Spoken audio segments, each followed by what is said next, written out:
Mercy Ships, vous connaissez peut-être une flotte de la miséricorde, de la compassion. En fait, une ONG qui a différents bateaux à son actif et qui sillonne les mers du globe en visitant les ports des pays les plus pauvres et en y offrant, dans ce cadre-là, des soins médicaux. Le fondateur de cette ONG s'appelle Don Stevens. Nous avons la joie aujourd'hui d'accueillir Dayan Stevens, son épouse. Dayan Stevens, bonjour. Bonjour. Alors aujourd'hui, c'est vraiment un privilège que de vous avoir pour méditer, pour lire un texte biblique en lien avec le thème de la miséricorde. Est-ce que c'est aussi un thème qui vous touche de près, ce thème de la miséricorde? Oui.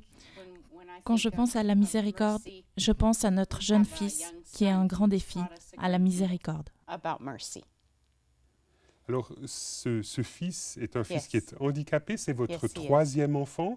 Quel âge a-t-il aujourd'hui? Oui, il a bientôt 34 ans et il est resté chez nous durant toute sa vie. Il est profondément handicapé. Il est capable de marcher, mais il n'est pas capable de se nourrir, ni de s'habiller, ni de faire sa toilette. Il ne parle pas. Parfois, avec mon époux, nous avons l'impression qu'il comprend tout. Parfois que non. Mais il est un jeune homme agréable et facile. Et il vit avec nous. But he's a very sweet-natured, easy young man and lives with us.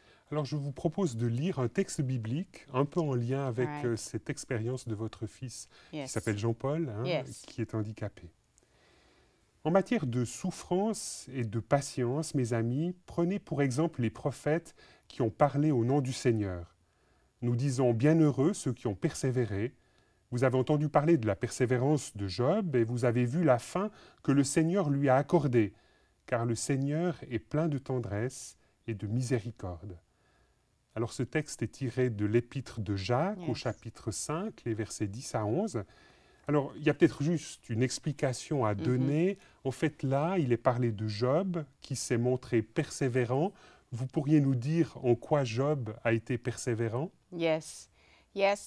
Oui, je pense à l'œuvre de Dieu dans nos vies, particulièrement dans ma vie aujourd'hui, parce que je suis plus âgée et qu'en regardant en arrière, je vois la persévérance de Dieu qui agit dans la vie au travers d'expériences et de relations qui produisent en nous la compassion et la miséricorde, la gentillesse et l'endurance à travers le temps.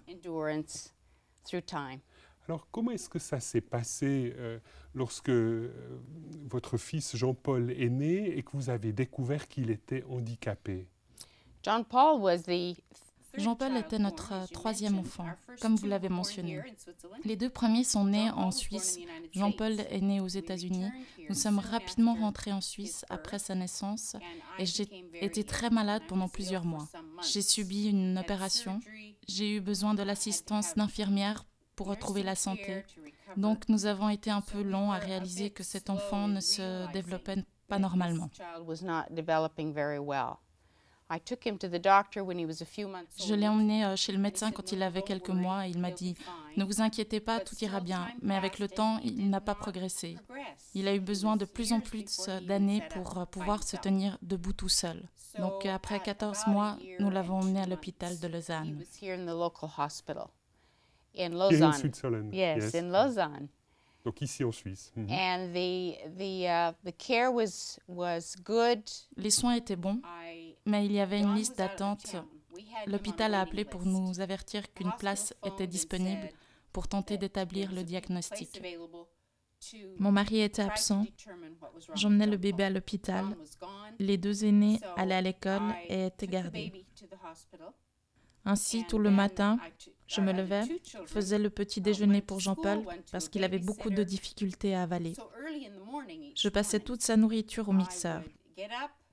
And make a breakfast for the baby, for John Paul, because he had great difficulty swallowing. So I still put all of his food in a blender. And I would take the other two. J'emmenais les deux autres chez la personne qui les gardait. Je courais jusqu'à l'hôpital. Et je me souviens, après plusieurs jours à ce rythme, il y avait 5 jours à l'hôpital, puis on restait à la maison le week-end, et il y avait encore 2 jours d'examen. Et je me souviens d'être entrée dans cette chambre tôt un matin, et il n'a pas même remarqué ma présence. turn and look or acknowledge my presence. And it just cut me to the heart because ça m'a fait un coup parce que j'avais tant investi dans ses soins. Quand je suis rentrée de l'hôpital cet après-midi-là, je me suis mis à l'écart de la route et j'ai pleuré. I pulled over to the side of the road and wept. And I said to the Lord, j'ai dit au Seigneur, ce bébé n'aurait même pas été en vie si ce n'eût été pour moi. Pas seulement sa naissance, mais ses soins. Et maintenant, il ne me reconnaît pas quand j'entre dans la chambre. Et j'ai tout raconté au Seigneur. Et j'ai dit que je souhaitais entrer en relation.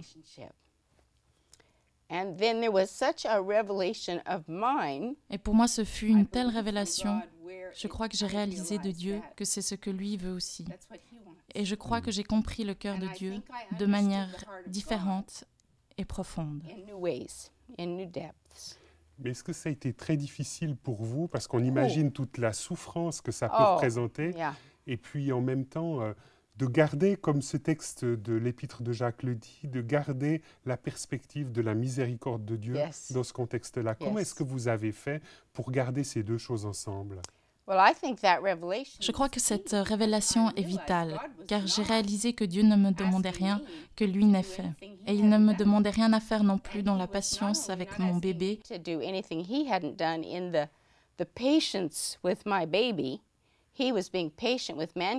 Il est patient avec l'humanité, mais l'humanité n'a pas la volonté de reconnaître Dieu. Pour mon bébé, c'est ce qu'il ne pouvait pas. Et j'ai réalisé que Dieu était avec moi et qu'il comprenait ce que je ressentais. Je crois fortement en la guérison et naturellement, nous avons prié pour la guérison. Et avec les années du bébé, quand il a grandi, des gens nous ont suggéré tel complément, telle thérapie et plein de choses que nous avons voulu essayer. Many things, and we've tried various things. We were willing to try, but he still doesn't speak. Malgré tout, il ne parle toujours pas. Il ne mange pas sans aide. Il est probablement toujours très jeune dans son âge mental. Et comment est-ce que s'est passée la prise en charge de cet enfant au fil des années? Parce qu'on peut imaginer que on réalise cette souffrance, puis en même temps, on se dit, voilà, Dieu est là, Dieu m'accompagne. Mais au fil du temps, ça fait 34 ans maintenant. Yes, that's right. C'est long. C'est long, c'est long. Au travers de la vie de Jean-Paul, nous avons rencontré d'autres parents d'enfants handicapés. Nous avons commencé à voir non seulement que nous n'étions pas seuls, mais qu'il existait des souffrances plus intensives que les nôtres. Après avoir quitté le bateau, il a fréquenté une école pour handicapés. J'y ai rencontré d'autres parents et de soigneurs. Et nous avons réalisé qu'il y avait un monde de souffrance que j'ignorais.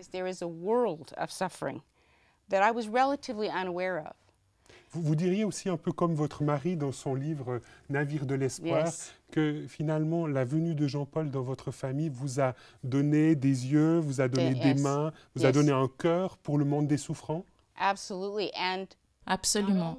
Et non seulement nous avons découvert un monde de souffrance, nous avons réalisé combien nous étions, d'une certaine manière, bénis.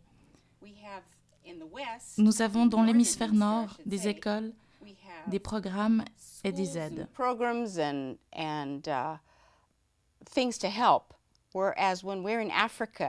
En Afrique, j'ai vu des mères venir avec des enfants handicapés et je pouvais difficilement supporter leur souffrance parce que je savais qu'elles la portaient seules. Et non seulement elles avaient un enfant handicapé dont elles devaient s'occuper, mais bien souvent, elles devaient le faire avec la disgrâce du village parce que certaines, elles avaient dû faire quelque chose de faux.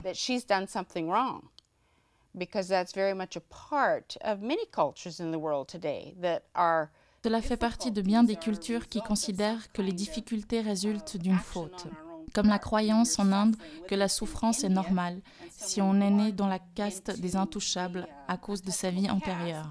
En Afrique, c'est à cause du mauvais œil, d'une présence démoniaque ou autre. Et il n'y a pas si longtemps que ça, c'était pareil dans les autres parties du monde, en Suisse ou aux États-Unis. I remember reading a book not that long ago about Je me souviens d'avoir lu un livre sur une personne très connue qui est handicapée et qui a prouvé son intelligence. Mais il était dans un foyer où il était écrit au-dessus de la porte « Foyer pour enfants non désirés ». that said over the door, home for unwanted children. Which, I thought, c'est terrible. Oh, terrible, terrible. We're not so far from that thinking. Nous ne sommes pas si loin de cette manière de penser. Et c'est notre manière de voir Dieu. Est-il un Dieu en colère, qui juge, qui nous envoie des difficultés pour voir notre réaction, ou est-il avec nous dans la souffrance? Et là, vous diriez concrètement que vous êtes entré plus avant dans une connaissance de la miséricorde de Dieu, de ce cœur de Dieu dont vous venez de parler. Yes. J'ai pris conscience, avec Jean-Paul, de la souffrance de Dieu. Ça m'est apparu un jour.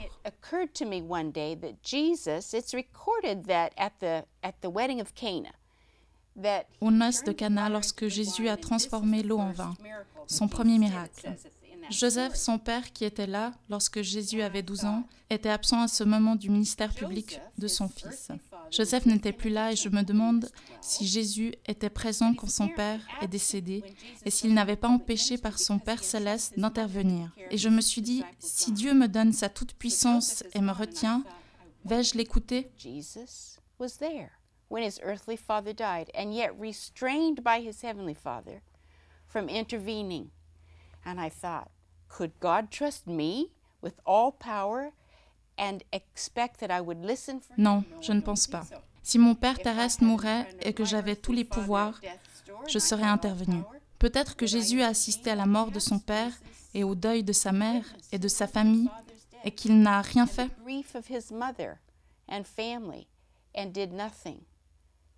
Et ça vous a aidé. Ça vous a rejoint. Ça m'a tellement aidé car je sais que Jésus connaît. Il a vécu ce que j'ai vécu. Il a souffert, il a appris l'obéissance au travers de la souffrance. Et là, ce serait une sorte de secret pour arriver à traverser, à vivre la souffrance dans la présence de Dieu. C'est juste. Dayan Stevens, merci beaucoup de nous avoir accompagnés autour de la méditation de ce texte de l'Épître de Jacques, ce texte qui parle à la fois de souffrance, de patience et puis en même temps de la réalité de la miséricorde de Dieu. Merci beaucoup. Thank you. Madame, Monsieur, nous espérons que cette émission vous aura intéressé. Au revoir et à bientôt.